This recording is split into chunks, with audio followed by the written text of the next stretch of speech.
Hello বন্ধুরা, এখন বাজে রাত্রে 11টা বাজতে 3 মিনিট বাকি। এখন আমি রাতের খাবার নিয়ে বসেছি। এই যে ঘি, একটুখানি একটা কাঁচা লঙ্কা, আরও অর্ধেকটা মতো আলু, বেশি আলু না। আর এখানে আছে বাসি তরকারি।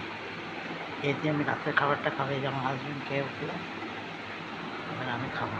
ও খেলো জল ঢালা ভাত, শরীরটা ভালো নেই। জল ঢালা ভাত মানে গরম ভাতই, জল ঢেলে।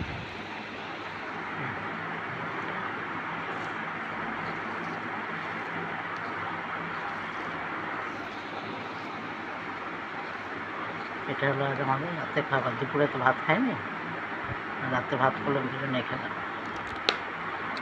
ছেলেরা খেয়েছে ভাত, ছেলের নাতি নাতনি, আমি আর ও খাইনি। এটা বন্ধুরা এবার তাহলে খাওয়া শুরু করি, রাখছি।